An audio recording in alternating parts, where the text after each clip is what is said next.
Bom dia a todos. Que a mensagem de paz e amor do Mestre Jesus possa sempre estar entre nós. É um prazer recebê-los aqui no Centro Espírita Chico Xavier de Bauru. Hoje nós estamos só presencial, a gente não vai conseguir fazer a transmissão online, já está avisado lá nas nossas redes sociais.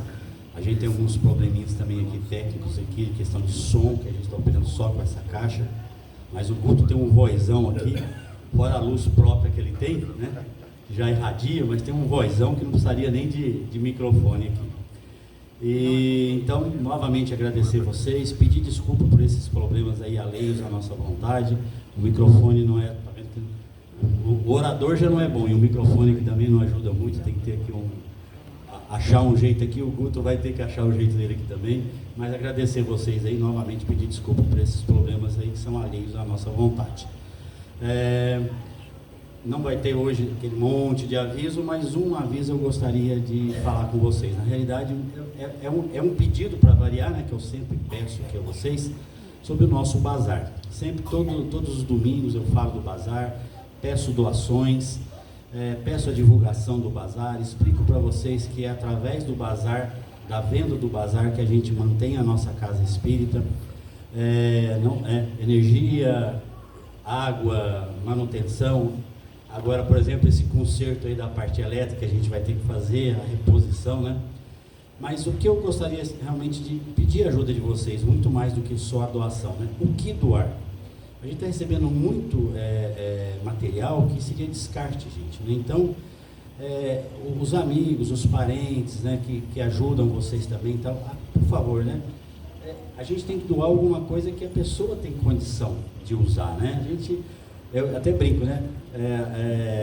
Doar calça rasgada, hoje é moda, né? Conforme o lugar está o rasgo da calça, é moda. Mas, às vezes, o tipo de lugar não é moda, né? Só que aqui, por exemplo, puído aqui no meio das pernas, tal, não é moda. A moda é mais aqui e tal lugar. Então, o que doar, né? Tem coisas que chegam, não dão para ser nem doadas para quem precisa realmente, porque a gente tem esse trabalho também de seleção aqui.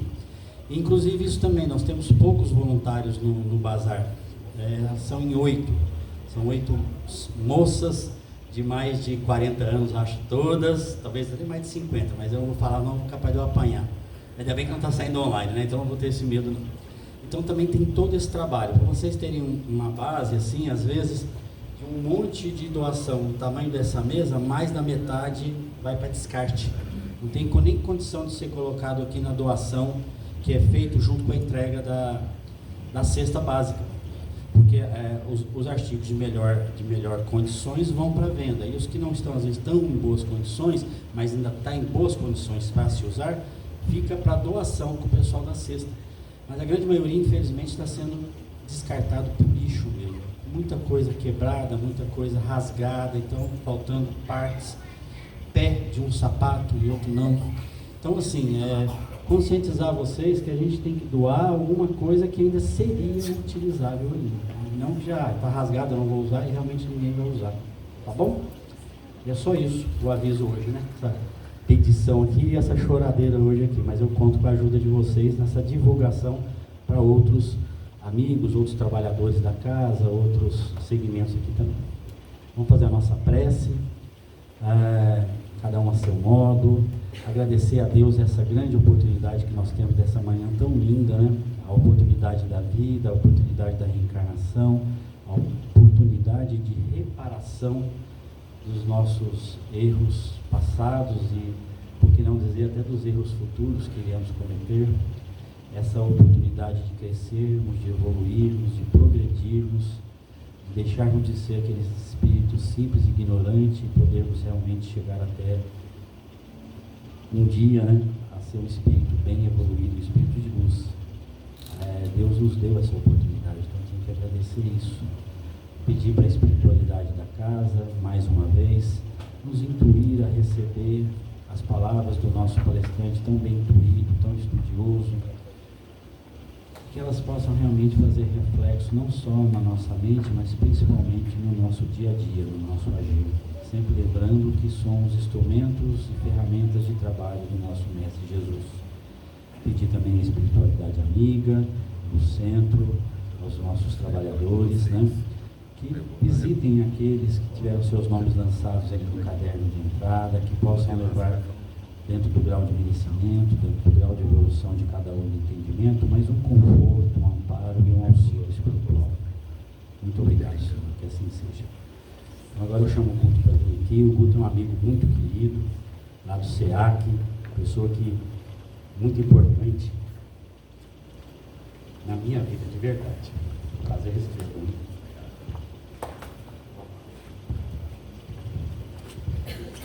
Bom dia. Se eu sair do foco aqui da câmera, você me avisa, por favor, tá? Todos bem? Esses primeiros minutos da nossa conversa é mais um convite para nós construirmos um ambiente de aprendizagem. Não é um ambiente, não dá para ser um ambiente passivo, em que a gente sente na cadeira, coloca o corpo ali e vai passear com os nossos pensamentos pelos problemas do mundo, né? Mas sim um ambiente dinâmico, ativo, onde nós todos aqui colhemos os estímulos e quizá que sejam estímulos vindos do alto.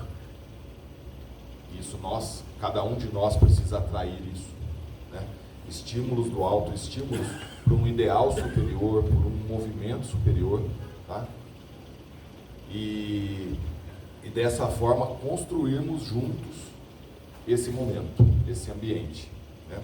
Temos aqui um monte de informações, de experiências, temos aqui um monte de dificuldades, de dores, de angústias, todos nós, né, seres humanos.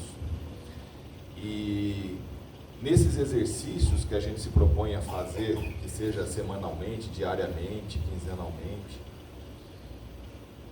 esses exercícios, eles ajudam a gente a renovar as coisas em nós, né?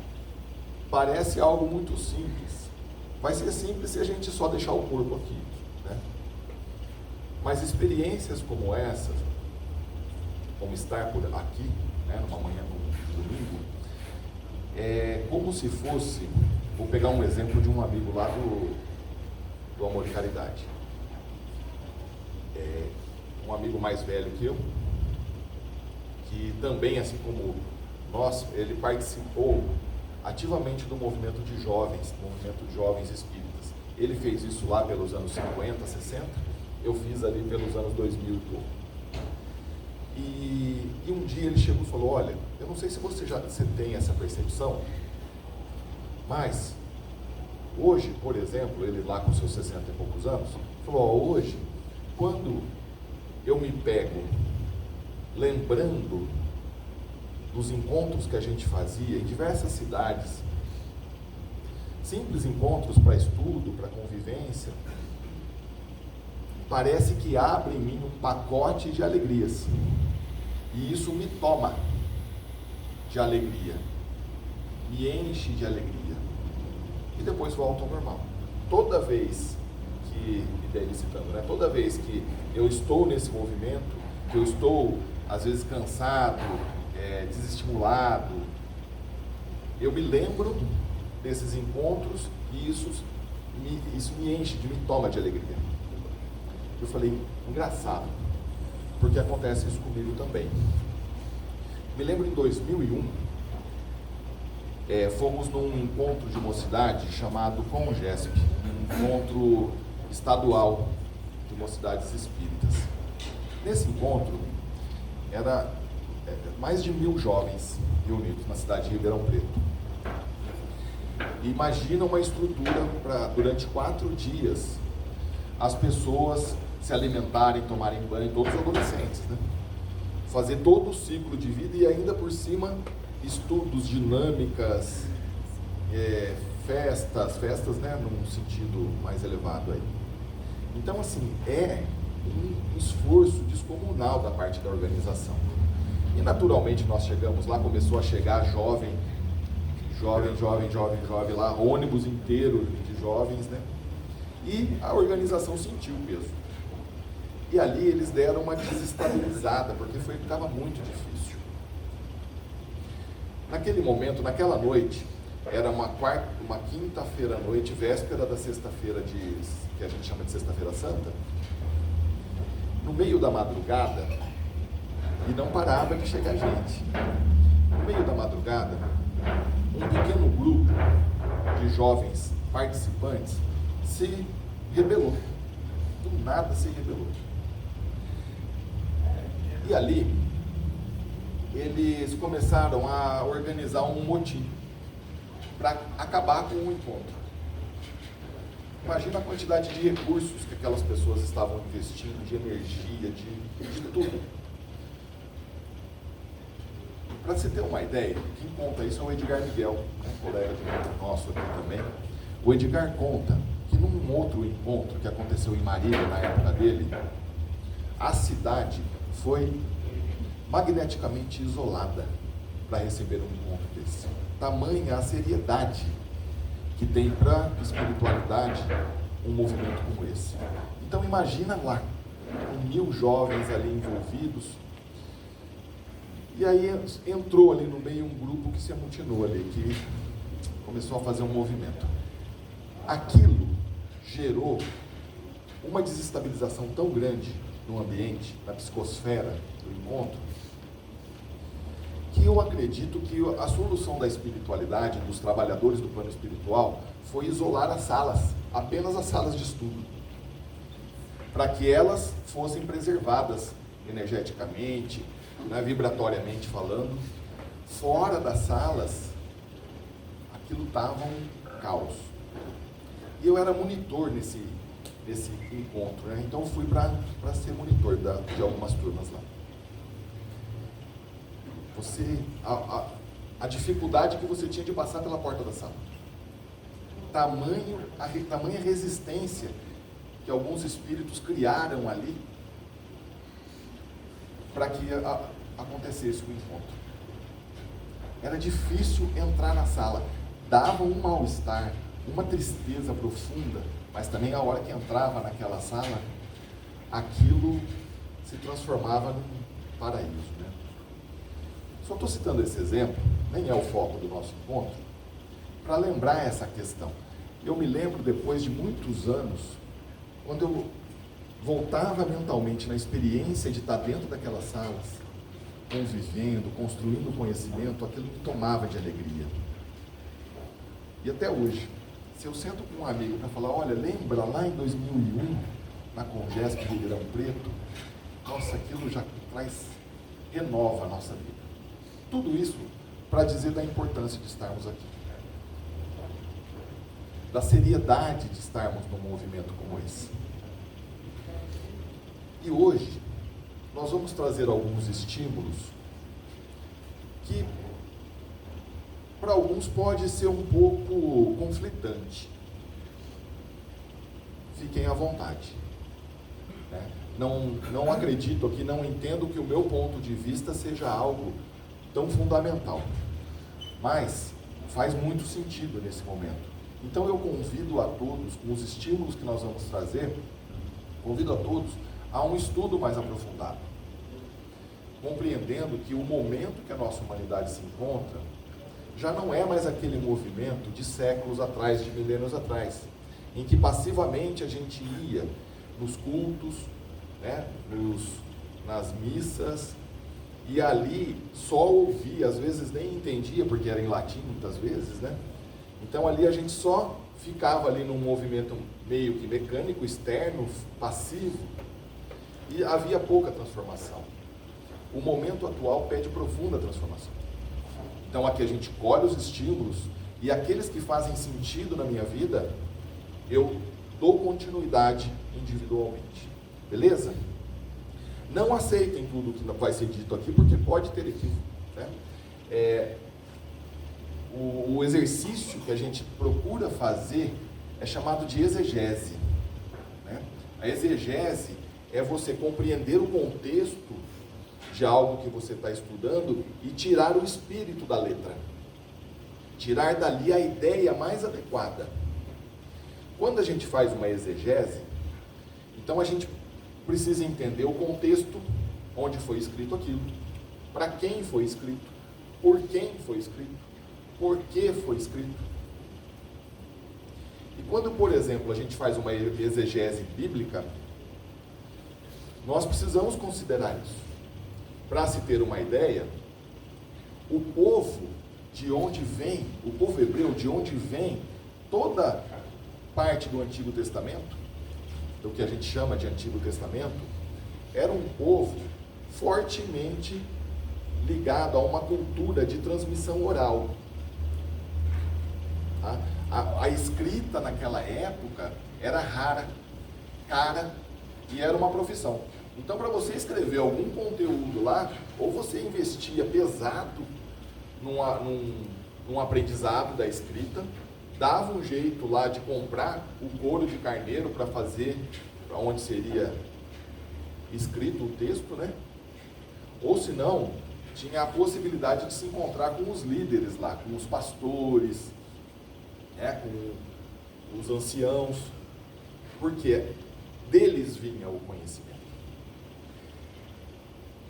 E o fato de ter essa transmissão oral, havia um peso muito forte na experiência da transmissão do conhecimento. Diferente do que nós estamos fazendo agora. A nossa transmissão de conhecimento é fortemente baseada na literatura, no livro. Então, quando eu leio um livro, eu capto ali a lógica, porém a experiência de quem viveu aquilo não está no livro. Não está. Diferente quando você faz esse movimento. A título de exemplo, mais uma vez, uma amiga da minha esposa teve a oportunidade de assistir uma palestra do Pat Adams.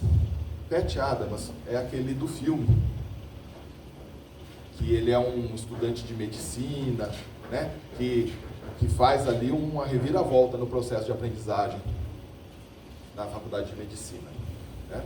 Tem um filme, mas existiu mesmo. Existe, na verdade, acho que ele até hoje é encarnado. Existiu o Pat Adams.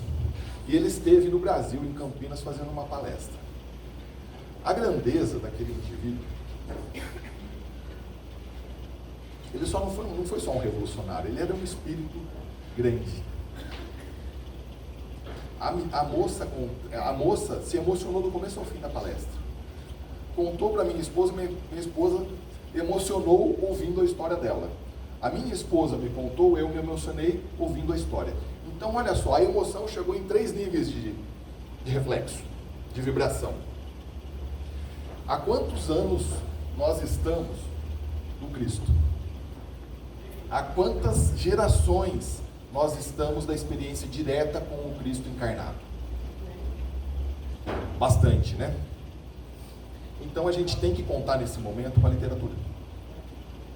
Porque os anciãos, os que experimentaram, já passaram. Já não estão mais entre nós. Então a gente precisa da literatura para extrair a lógica, para então entrarmos em contato de uma outra forma, não material, com Cristo. O povo hebreu, sendo um povo de transmissão de cultura transmitida oralmente, usava nas suas palavras exemplos. Então, por exemplo, o número 12 do hebraico, ele tem o formato de um cajado. E ele designa essa ideia da liderança. Então, quando você via ali um número 12, ele não trazia só a ideia do número 12, mas trazia toda a questão de liderança em um número. Está entendendo? O número 7, por exemplo, em que a gente vê lá o 70 vezes 7, né? Ele traz a ideia, não lembro a forma gráfica dele, mas ele traz a ideia de incontável. Então, quando fala lá, perdoa 70 vezes 7, né, está dizendo de perdoa incontáveis vezes, a quantidade de vezes que for necessário. Ou seja, não conte, faça. Quando a gente pega a literatura evangélica, né, de qualquer uma fase da sua existência, ela é cheia de símbolos, ela é cheia de exemplos, porque era característica daquele povo. Então, nos obriga a fazer um exercício mais profundo, que é o exercício de extrair o espírito da letra, né? É fácil da gente entender, né? Quando a gente lê, por exemplo, não cobiçais a mulher do próximo, né? Mas então, a mulher pode cobiçar o homem do próximo, né? Da próxima, usando uma brincadeira aí. Não é essa a ideia exatamente, né? Você tem que considerar que havia ali um povo bastante incauto, bastante leviano, bastante superficial, porque eles eram assim, eram crianças humanas, né? Adultos, crianças em corpos de adulto. Então era muito rústico, muito rude a vida. Eles precisavam de leis objetivas, claras, forçadas. Tanto que as leis mosaicas, que caracterizam a primeira fase da revelação divina para a humanidade, não é a primeira, tá? Caracteriza. Eram leis éticas de como proceder. Tá? Então eles ensinavam o quê? Olha, não faça isso, não vá por ali. E se você for, vai acontecer isso. Ou seja, precisava do medo para que se obedecesse a lei. Isso era necessário lá atrás. A gente comentou só que não é a primeira revelação, né? Porque os povos primitivos, a humanidade primitiva, interagia com a espiritualidade muito, muito melhor do que a gente interage hoje. Aí eles dominavam o uso do ectoplasma. A materialização de espíritos era comum na época. E quem diz isso não é nem o espiritismo, né? Tem a ciência que estuda a história da humanidade, não a história em si, né? Os fatos históricos, mas o desenvolvimento humano fala isso. Eles usavam o ectoplasma para promover materialização de espíritos. Então era muito comum os espíritos se manifestarem e revelarem as coisas, porque era necessário. Hoje já não é mais tão necessário que seja assim. Então há uma necessidade aí de nós entendermos o contexto que eles viviam naquela época, extrairmos a ideia central para aplicarmos na nossa vida. O nome do nosso estudo de hoje, um nome, né, meio diferente aí, né? Estamos chamando de No Princípio, nos fazendo vir um pouco a trabalhar algumas palavras e alguns entendimentos que nós vemos na Bíblia, no Evangelho e no Espiritismo, e tentar despertar um movimento novo em nós, uma atitude nova com base em todo esse conhecimento que o Cristo nos proporcionou. Uma colocação importante aqui. Temos no Espiritismo Jesus como nosso governador, como quem conduz a nossa evolução, como nosso mestre maior. Okay? Esse é um entendimento. Cabe muito mais entendimentos aí na visão espírita, mas vamos ficar nesse daí. Desde quando a Terra começa o seu processo de formação, Jesus já a governava. Então depois recebe os alunos, que somos nós, para essa Terra, e vem acompanhando a nossa evolução desde os primórdios até a nossa angelitude. Esse é o Cristo para nós. Não minimiza, não contradiz o Cristo visto por movimentos religiosos. Tá? Não contradiz definitivamente. Explora mais isso. Aprofunda mais isso. Tá? E entendemos que toda a revelação vem por ordem de Jesus. Ele quem determinou, ele quem fala, vai e faça isso agora para a humanidade. Então, mesmo o que aconteceu com Moisés, é obra do Cristo.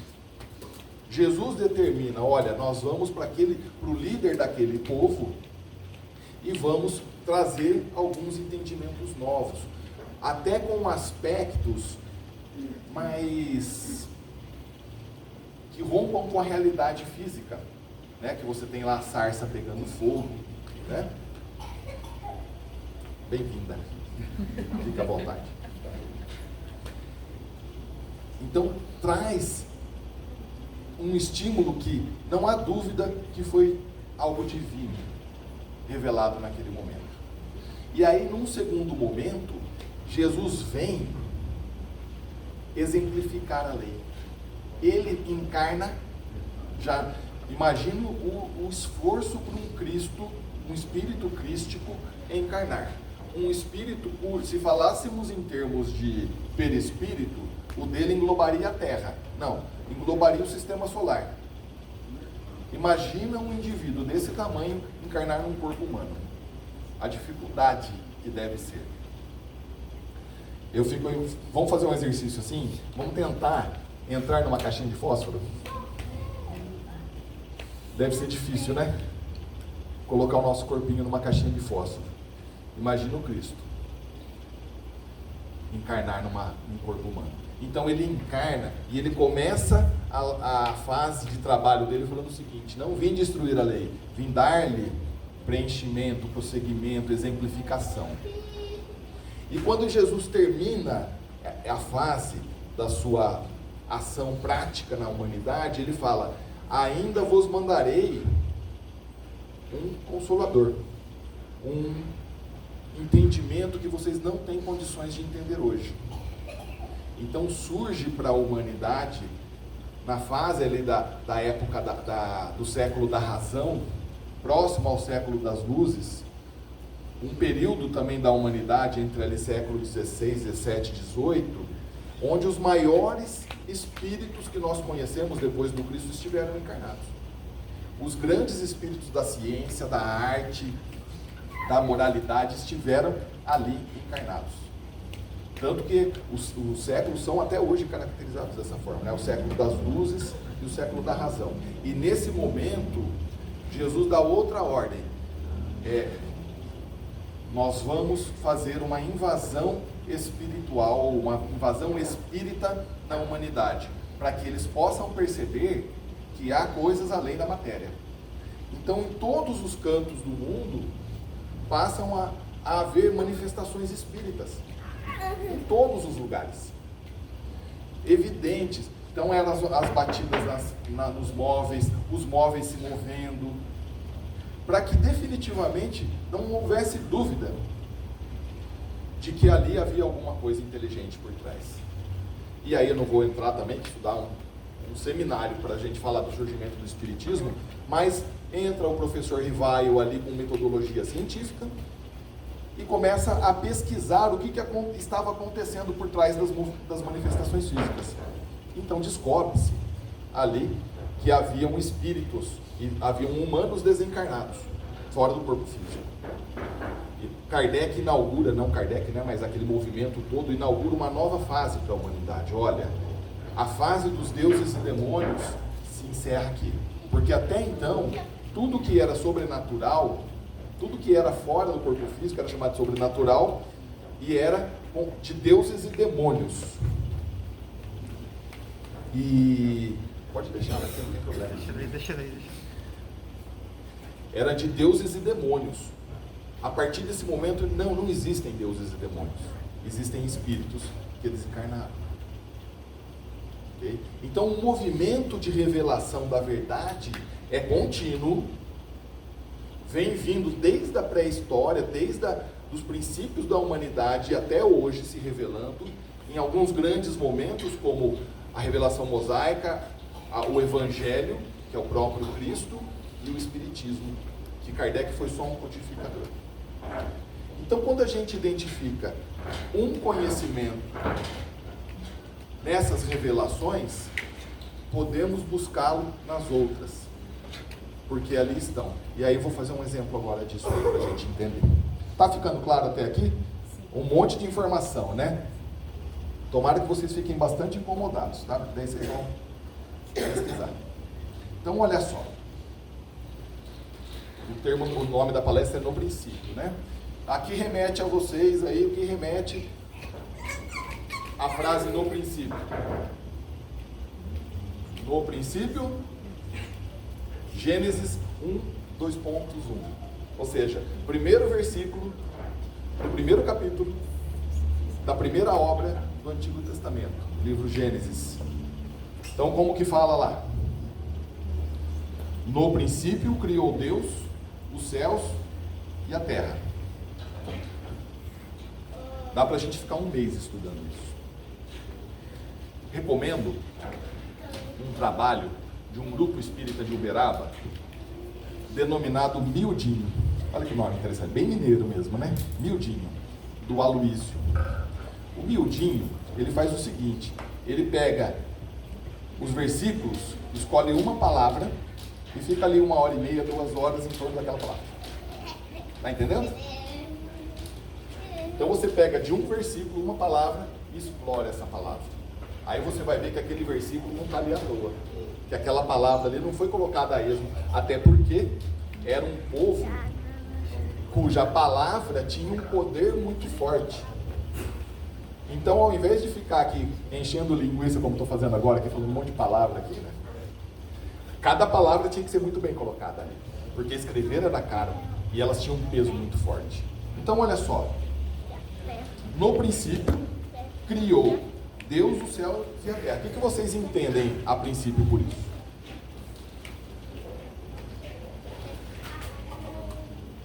O que significa no princípio? Qual que é a tradução aí para vocês?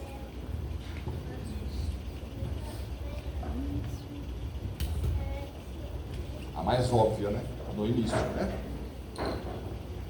Então, vocês já comeram um bolo de chocolate? Sim. Mas aqueles bolos assim, olha. Uma camada de bolo, uma camada de recheio. Outra camada de bolo, aí uma camada de recheio branco. Aí mais uma camada de outro sabor, uma cobertura com um chantilly e depois algumas outras coisas em cima. Ou seja, 6 camadas diferentes de sabor. Já comeram? Bom, né? Então, se você pegar e der lá para o cachorro o bolo de 6 camadas, ele vai fazer acabou o bolo. Porém, nós que temos alguma sensibilidade e formos comer o bolo de 6 camadas, nós vamos ver que tem sabores diferentes ali, né? Exegese é a mesma coisa. Exegese é um bolo de diversas camadas e cada camada tem um contexto diferente, um sabor diferente, um estímulo diferente. Então vamos pegar no princípio. O nome da palestra é No Princípio. O estudo é No Princípio. No princípio, criou Deus os céus e a terra. Vocês conseguem identificar na doutrina espírita essa passagem? Vamos lá, estudiosos do espiritismo.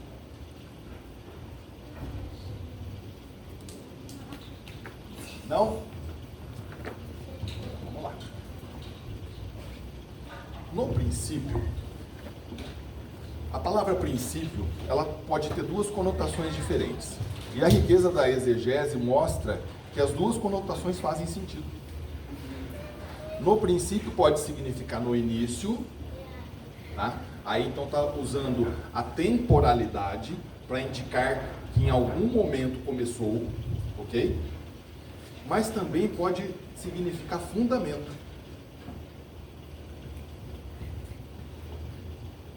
Aí não envolve temporalidade. Vocês conseguem ler a mensagem no princípio criou Deus os céus e a terra sem temporalidade?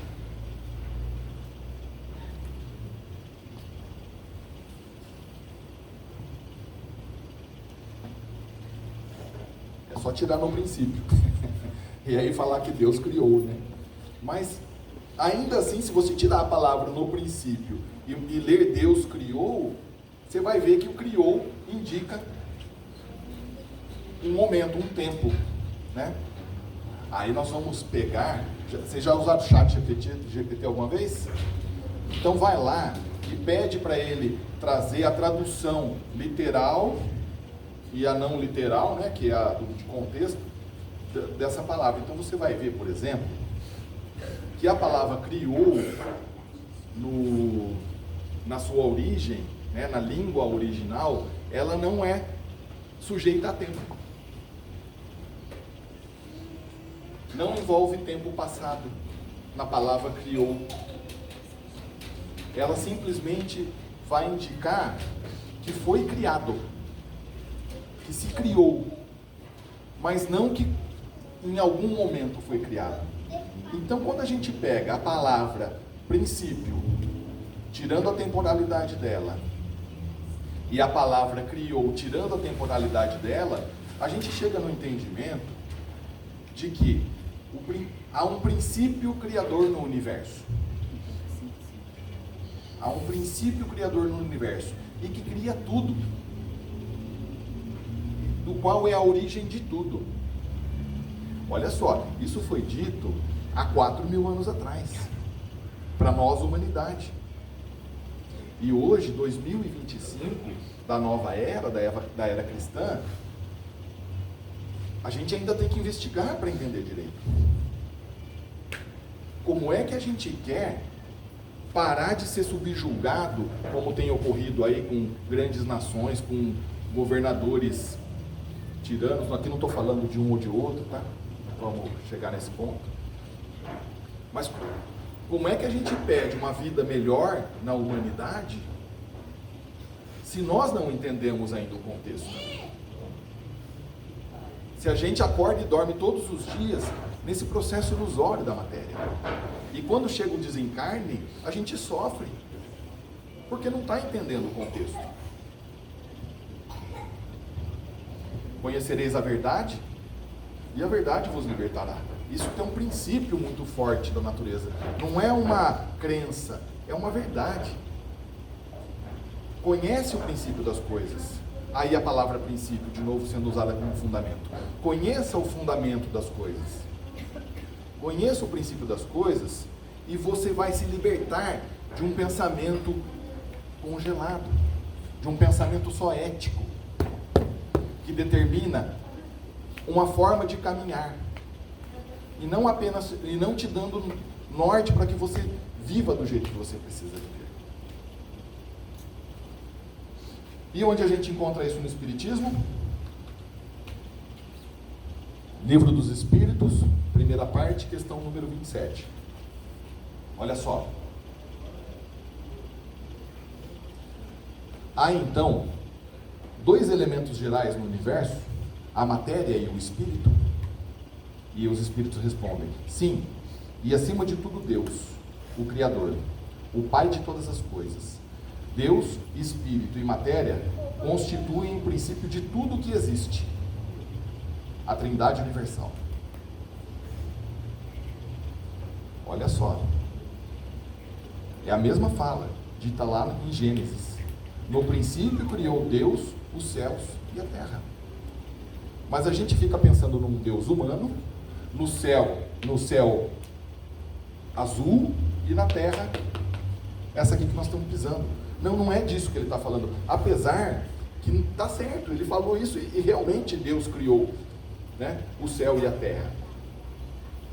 Porém, ele está falando o seguinte: olha, há três princípios no universo, de onde deriva-se tudo. O céu, o princípio espiritual, o princípio material e Deus, sendo que Deus é o Criador primeiro de tudo. Gente, ele já falou isso para nós há 4.000 anos. Nós não entendemos ainda. A gente lê 500 vezes. Olha, eu tenho certeza que nesses 4.000 anos, nós aqui lemos pelo menos umas 100 encarnações essa frase. 20 encarnações essa frase. Nós já lemos, porque estava para a humanidade. Nós já encarnamos em diversos países, em diversas culturas, em diversos modelos de pensamento, em modelos religiosos. Agora, quantas vezes isso fez profundo sentido na nossa vida?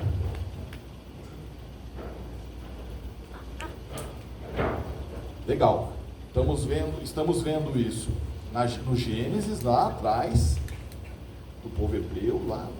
Estamos vendo isso agora, na nossa época, da razão, do espiritismo. Mas também aconteceu isso na época do Cristo, né? Por exemplo, Paulo falou o seguinte, ó: porque nele foram criadas todas as coisas que há nos céus e na terra, visíveis e invisíveis, sejam tronos, sejam dominações, sejam principados, sejam potestades. Tudo foi criado por ele e para ele. Ou seja, mais uma vez batendo nessa tecla, o conhecimento está aqui há muito tempo. Nós estamos falhando em não pegar isso e transformar em vida melhor. Cada um de nós está equivocado nisso. E aí uma crítica agora, a gente lota os salões, as reuniões públicas, as reuniões mediúnicas, sem entender o contexto principal de tudo isso. Quer mais um exemplo? Olha só que lindo que é. Que interessante. A Páscoa, né? Não, o espírita não celebra a Páscoa, né? A gente gosta de comer ovo de Páscoa, bacalhau na cesta, né? Mas a gente não celebra. Só que a Páscoa vem lá de trás também.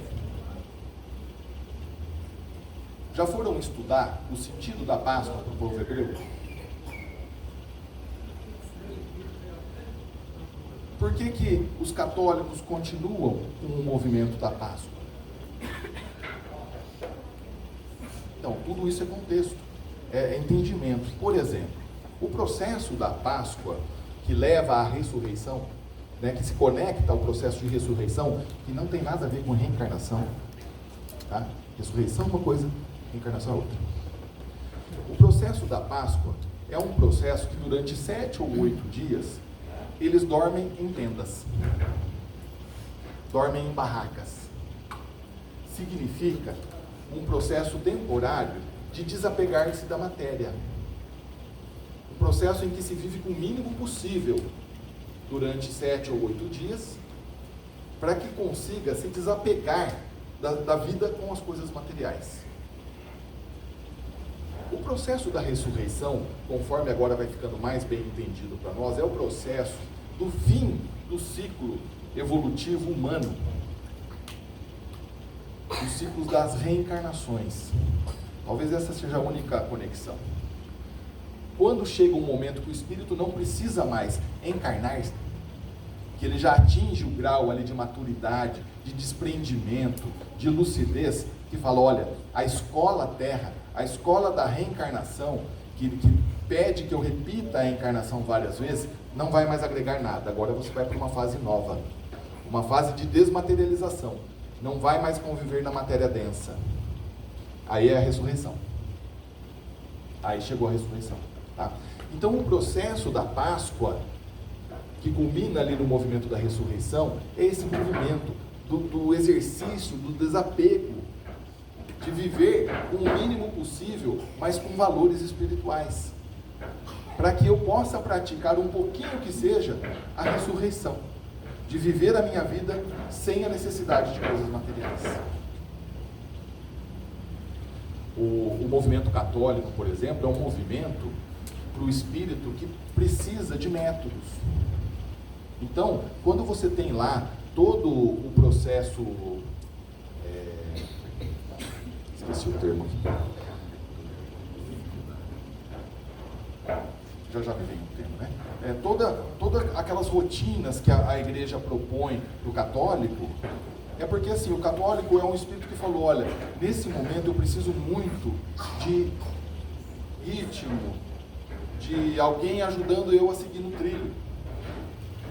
Mas o conhecimento profundo é o mesmo para toda a humanidade. Então, quando você tem os ritos, né?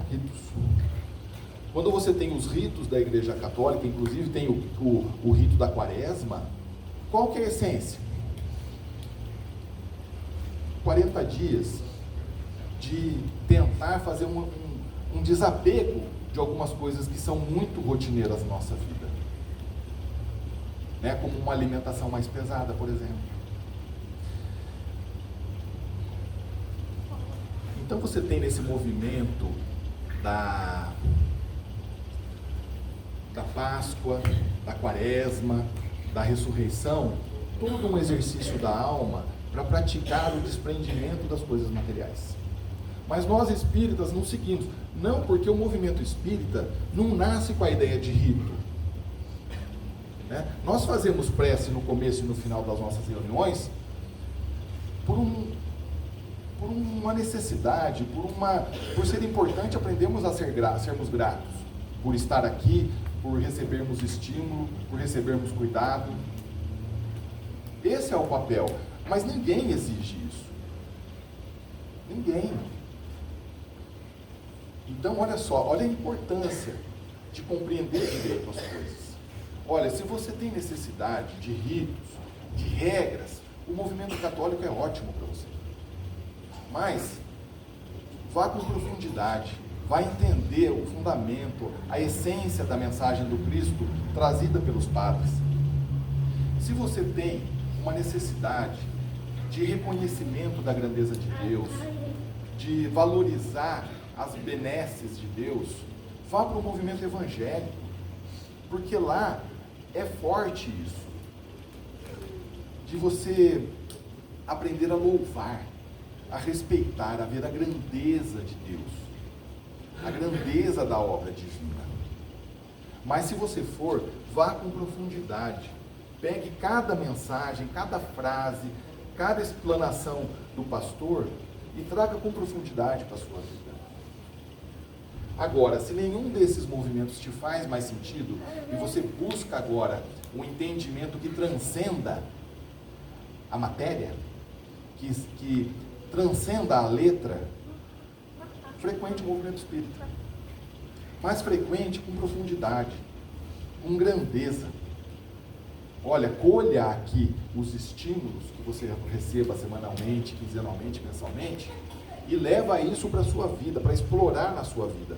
Vai entender um pouco mais a fundo o que está acontecendo. Esse é o princípio. Nós temos o princípio que indica o tempo, mas nós temos o princípio que indica o fundamento. E aí a gente vai lá na obra, por exemplo, do Leon Denis, O Problema do Ser, do Destino e da Dor. Grandiosíssima obra para nós. Em que ele vai, de uma forma muito simples, clara, linear, falar, olha, qual que é a questão central da vida? Por que nós estamos aqui vivendo? Para trabalhar todos os dias? Para ficar rico? Para tomar nossa cervejinha? Ou tudo isso são artifícios, meios para algo mais profundo? É óbvio que tudo isso é meio. Encarnar é meio. Estar na riqueza é meio. Estar na pobreza é meio. Estar no corpo masculino é meio. No corpo feminino é meio. Num entremeio de confusão se é gênero masculino ou feminino é meio. Tudo é meio. Casar ou não casar é meio. Constituir família com filhos, sem filhos, é meio. Ah, mas o Espiritismo fala o quê? Sobre casamento homoafetivo. Olha, essa questão entrando nesse ponto do casamento homoafetivo, é uma realidade para quem a vive. O Espiritismo vai em termos da homossexualidade, o Espiritismo é bem claro. Olha, a homossexualidade é da natureza humana. Tanto que eu, gênero masculino, amo o meu pai. Amo os meus 2 filhos meninos. Esse é um amor homossexual?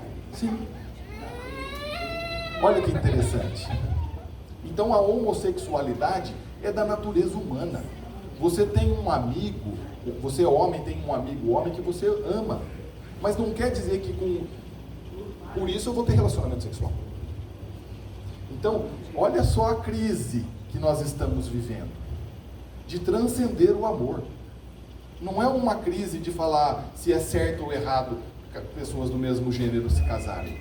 Não tem nada a ver isso. Olha, sinta-se na liberdade de fazer as suas escolhas. Até mesmo algumas absurdas que nós estamos vendo aí, de adotar bebê reborn, né? Que essa semana estourou isso, né? Isso é sério, isso é sério.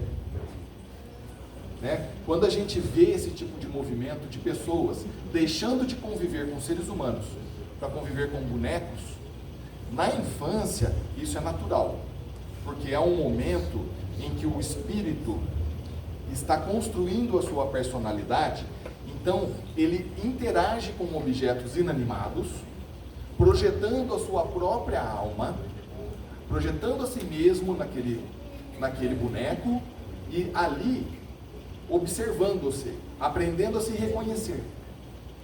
Isso é normal. Agora, um adulto que já tem a personalidade formada, não tem mais que brincar com boneca. Não faz mais parte da natureza. O que está acontecendo, alguns movimentos das pessoas denegrirem o relacionamento social para construir um mundinho pequenininho, fechadinho. Ah, mas e se a pessoa quiser? Tudo bem, ela tem a liberdade para isso. Mas olha, saiba que isso vai pesar na sua evolução. Vai chegar uma hora que você vai olhar para trás e falar, olha, perdi um tempão fazendo isso. Agora eu vou ter que retomar e rever a economia desse tempo perdido. Então notem que os princípios estão aí. Os problemas estão aí em todas as épocas. E Jesus, o nosso Mestre Jesus, trouxe para nós e vem trazendo para nós toda a orientação para transcendermos essa humanidade nossa. Se nós formos ver, nós estamos na época mais crítica aí, talvez, da nossa evolução. Por quê? Nós não agimos mais como seres autômatos, como os animais, como as plantas, já evoluímos disso. Tá? Eles agem principalmente por instinto, por automatismo. Tá? Então eles contribuem naturalmente com a natureza das coisas, porque não tem vontade própria, simplesmente repetem. Do outro lado, nós temos os espíritos mais elevados, os espíritos puros, aqueles que já caminharam por tudo e chegaram num entendimento, numa forma de viver em que só faz sentido servir a Deus. É o que um Paulo diz, por exemplo, já não sou eu que vivo, mas é o Cristo que vive em mim. Olha, ele entendeu, o Paulo inclusive, né? Ele representa para a humanidade o espírito que vira essa chave. Tá? É um ser igual a gente, que briga, que luta com a moral, com a verdade, e quando assume, a verdade entra na vida dele, ele passa a servir a verdade dali em diante. Tá? Se pegarmos, por exemplo, o espírito Emmanuel, na obra Há 2000 anos, ele num primeiro momento ele não aceita o Cristo. Está lá. Ele renega o Cristo. E o Cristo fala para ele, se você não conseguir fazer isso agora, vai demorar um longo tempo para você me aceitar. E ele não aceita. Ele era um espírito mais endurecido. Bom, passaram-se 2000 anos, Emmanuel é hoje um espírito de muita luz. Então acredito que se nós já renegamos Cristo em algum momento, em 2000 anos dá tempo da gente correr atrás aí, né? Da gente falar, ó, Cristo, desculpa aí, viu? Agora eu te aceito, né? Então, perdi o foco. Desculpa.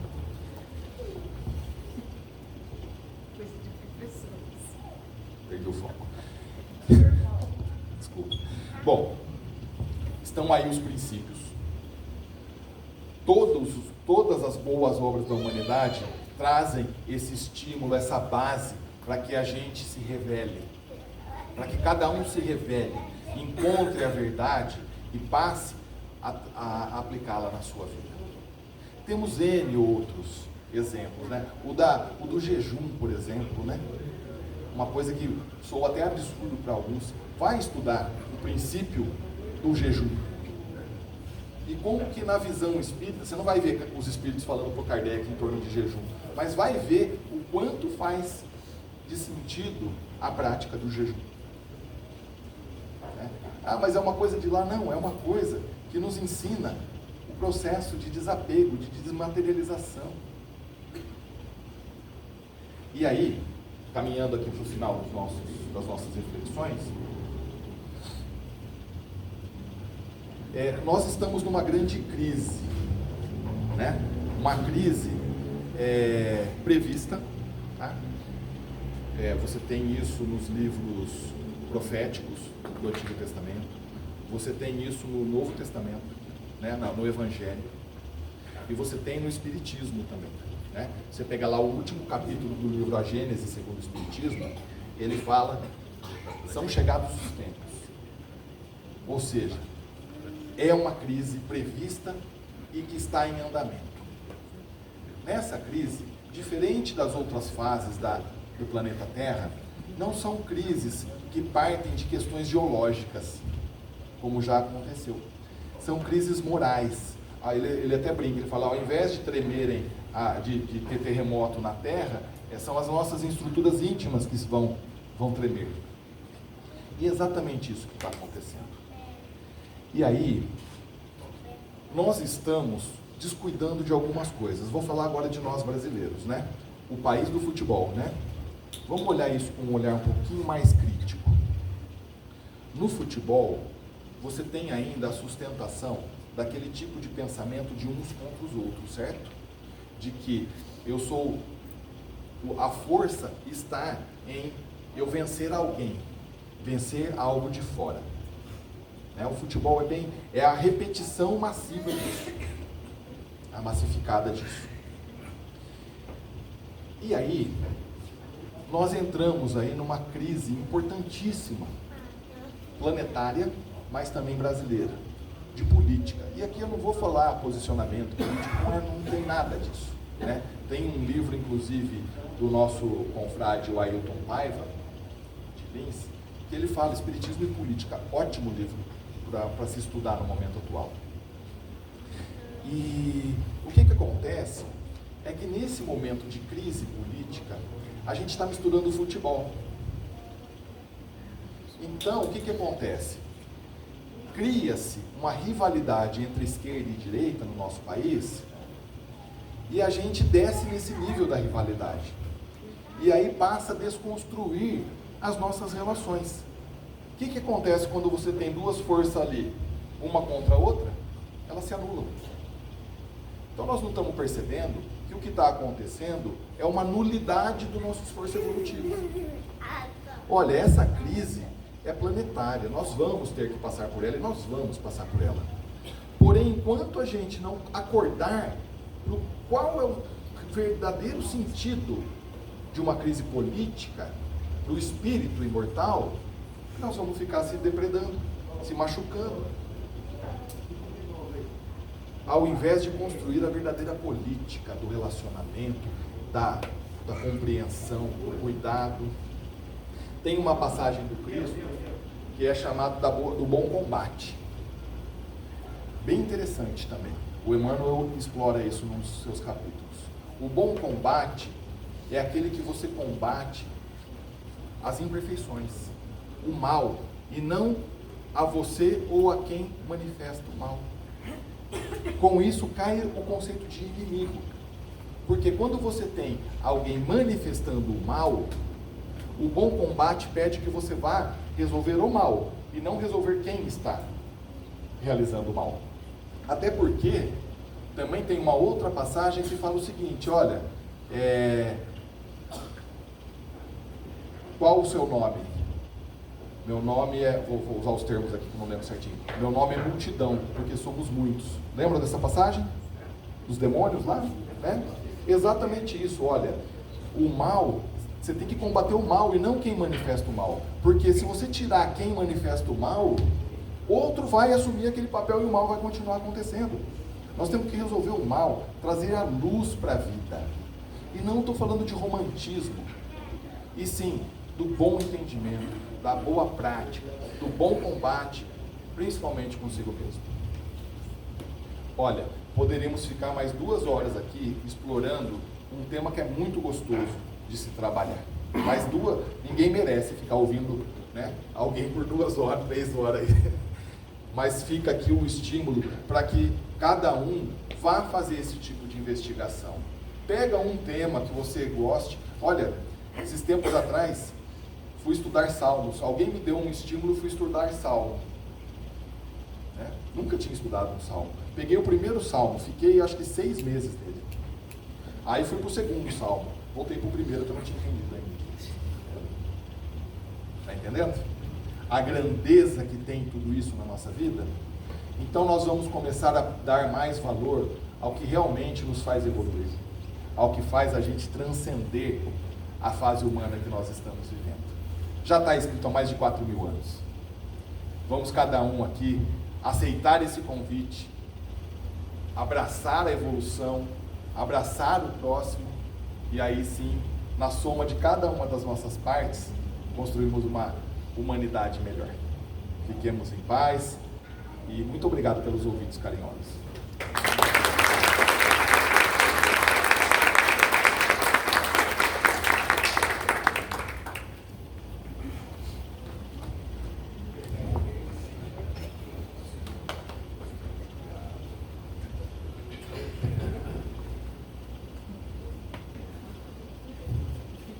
Bom, vamos agradecer ao Guto, né, a presença dele aqui.